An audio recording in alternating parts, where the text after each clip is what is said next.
वैसे कौशल मैंने सुना है कि आप बड़े हुस्न परस्त हैं, फौरी आपका दिल आ जाता है, फौरी दिल फेंक देते हैं। Is that true?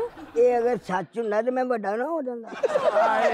अच्छा, हमारी ज़बान ना थिएटर की एक लैंग्वेज है जिसको हम फारसी कहते हैं। अच्छा, तो बात छुपा के किसी के साथ जब करनी होती है, मीम की बोली, मीम की बोली जिसे हम कहते हैं। हम जैसे कहते हैं कि तुसी चाह पीनी है, कहने माँ चाय पीनी पे।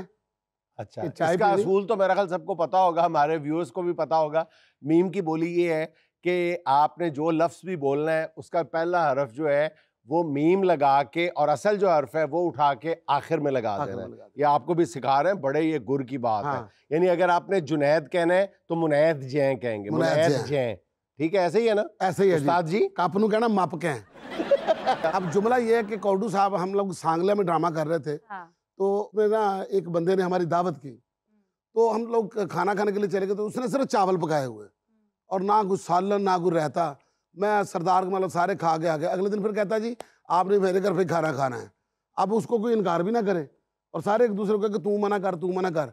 हमने कौडू साहब को भेजा कि जाके चेक करें। अच्छा, एक मिनट जरा ब्रेक लगाए, मैं आपको बताता चलूं कि ये मीम की बोली है, हमसे तो मुश्किल से बोली जाती है नॉर्मल, लेकिन ये जो स्टेज के एक्टर्स हैं ये बहुत फ्लुएंसी के साथ, बहुत तवातुर के साथ, आसानी के साथ बोलते हैं और धड़ाधड़ बोलते हैं और एक दूसरे की समझ भी लेते हैं। इनको ये सोचना नहीं पड़ता, बनानी नहीं पड़ती। और इसी तरह एक दूसरे अगर छुपानी है बात तो ये आपस में मीम की बोली बोलते। हमने कौडू साहब को भेजा कि जाके चेक करो कि उन्होंने क्या पकाया है। हाँ। और इनको ना मीम की बोली आती नहीं थी, कच्ची कच्ची बोलते थे।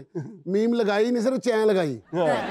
तो सानू देख के कहते ने, ओए वापस चैन जाओ, चैन ओए चौल चैन पक्के चैन।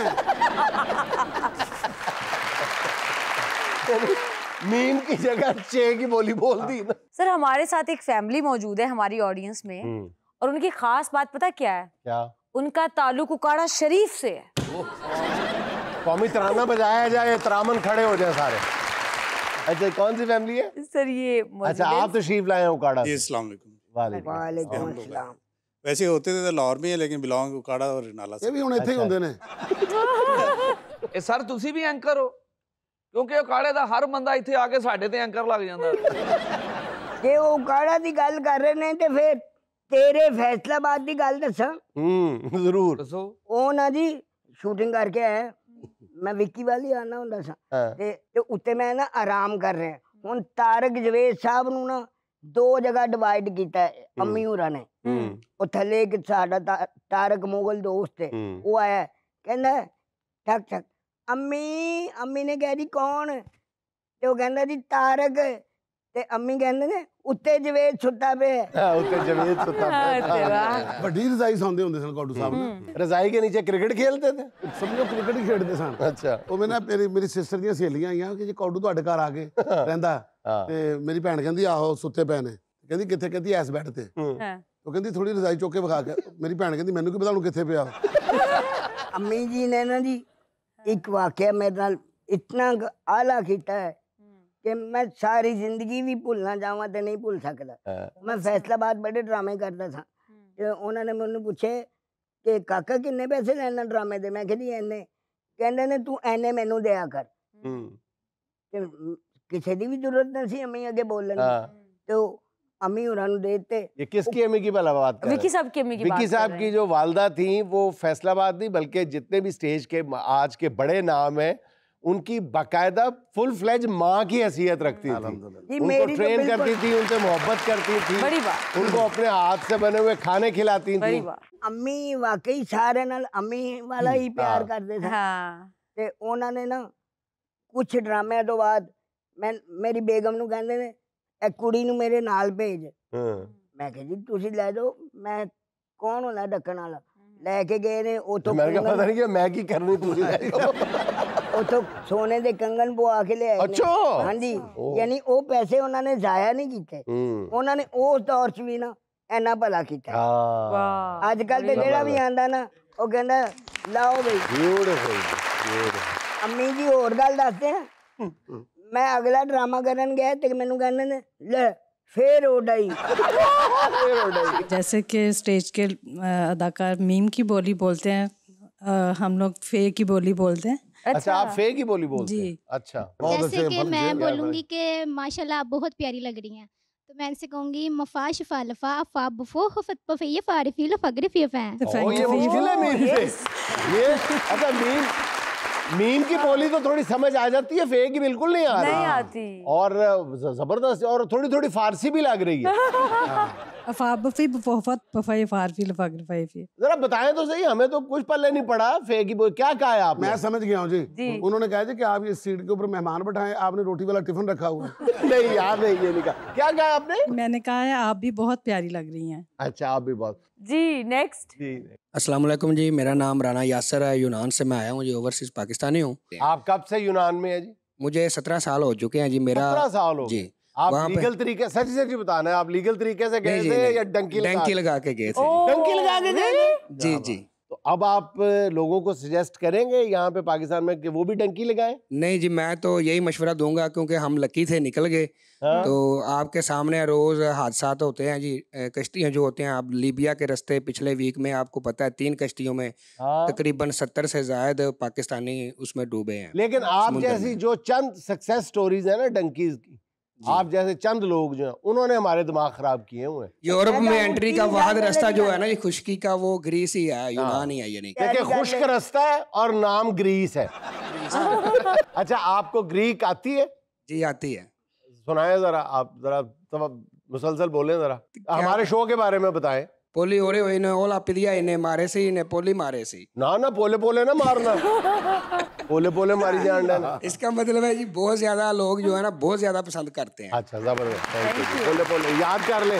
यूनान डंकी लान तो बेहतर है जनाब, बंदा इत्थे अपने मुल्क च यूनान ला लवे। यूनान लाओ, बाद च तुसी बड़े एक्टर बन जाओगे। जाहिरी गल है जी, जाहिरी गल है। तिलाले यूनान और आस्ट्रेलिया के बारे च कहना चाह रहे हैं, ਅਸੀਂ ਜਦੋਂ ਵੀ ਸ਼ੋਅ ਕਰਨ ਗਏ हैं, अल्लाह पाक माफ करे, लड़ाई वेखी उथे। ये यूनान वाले बहुत प्यार करने वाले ओवरसीज पाकिस्तान। मैं एडे गद ना झूठ बोल रहे ਔਡੂ ਸਾਹਿਬ ਦੀ ਲੜਾਈ ਹੋਈ ਤੇ ਪਹਿਲੀ ਗੱਲ 'ਚ ਹੀ ਸੁਲਾਹ ਹੋ ਗਈ। ਉਹ ਕਿਵੇਂ? ਉਹ ਬੰਦਾ ਗਿਰੇਬਾਨ ਨੂੰ ਹੱਥ ਪਾਉਂਦਾ ਨਾ, ਇਹਨਾਂ ਨੇ ਗੋਡਿਆਂ ਨੂੰ ਪਾ ਲਿਆ। ਚਲੋ ਹੁਣ ਮਾਜ਼ਰਤ ਕਰ ਰਿਹਾ, ਖੈਰ ਆ ਯਾਰ। ਇਹਦੀ ਇੱਕ ਬੰਦੇ ਨਾਲ ਲੜਾਈ ਹੋਈ, ਉਹਨੇ ਕਿਹਾ ਮੈਂ ਤੈਨੂੰ ਮਾਰਨਾ ਨਹੀਂ, ਸਿਰਫ ਆਪਣੀ ਸ਼ਕਲ ਵੇਖ ਲੈ ਕਿ ਲੜਨ ਵਾਲੀ ਹੈ। ਔਡੂ ਸਾਹਿਬ ਇੱਕ ਬੰਦੇ ਨਾਲ ਲੜੇ ਤੇ ਉਹਦੇ ਇੰਨੇ ਕੁ ਹਿੱਸੇ 'ਚ ਲੜ ਗਏ। चले। अच्छा जी, नेक्स्ट वन। काने दे ब्लेड ला के फिर रहे ने गंडासा मारने। चले। नेक्स्ट। मेरा सवाल कोटू साहब से है कि आपके माशाल्लाह बच्चे भी आपकी तरह शी वर्ग के जवान हैं? अल्हम्दुलिल्लाह, बड़ा बेटा मेरा टन ढालेगा। जबरदस्त। वो ताड़े जिड्डा ही है, छोटा बेटा मेरे जिड्डा। वैसे किसी ने मनना नहीं, लेकिन मैं दस देना असी जट फैमिली है। कट फैमिली।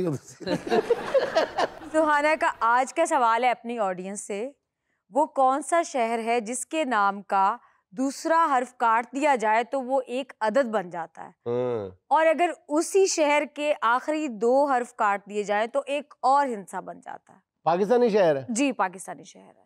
अच्छा। अल्लाह अल्लाह करके वसन दे ने, वसन दे तो जरूर करना। नाम एक है शहर का और 2 अदद निकलते हैं उसमें से 2 गिनती के अदद निकलते हैं। जी, कौन देगा जवाब? सोच लिया जी, नहीं आ रहा। चले, ये बता दूं कि ये जो शहर है, हाँ जी, ये केपी से है। बिल्कुल केपी से। मैं पहुंच चुका हूँ। ओके। अच्छा, केपी से है जी। हाँ जी, हार गए आप लोग। हाँ जी, आप नहीं आंसर। चले मैं बता देता हूँ जी, सवात। करेक्ट सवात का दूसरा हर्फ वाव काट दें तो 7 बनता है, और आखिरी 2 हर्फ अलिफ और ते काट दें तो 100 बनता है। 100 बनता है। मेरा कोटू साहब से सवाल है कि आपकी बेगम भी आपको कोटू साहब कह के पुकारती है? नहीं, और सुल्तान नहीं कहती। नहीं नहीं, ऐसी भी कोई गल नहीं, मुझे हाले तक उन्हों कहती है। आप कहाँ जा रहे हैं? उन्हों? हाँ। हाजी अलबेला साहब ने ना कोटू रखे, वरना घर च तेनू लम्मा कहंदे सन। अल्हम्दुलिल्लाह, मैनू इस नाम से इन्ना फखर है कि रंगीला साहब तो पहले जिवें रंगीला लफ्ज नहीं थी ना, इस तरह कोडू तो पहले कोडू लफ्ज नहीं था। वाह जी वाह। कोडू कौन सा तमगा बिसालत है? ये मेरे लिए बड़ी एजाज की गल है कि साडे वर्गिਆਂ ਨੂੰ सिर्फ गेट कीपर रखा जाता सी, हुण अल्हम्दुलिल्लाह साडी उत्ते तक सुनवाई। जबरदस्त। बिल्कुल।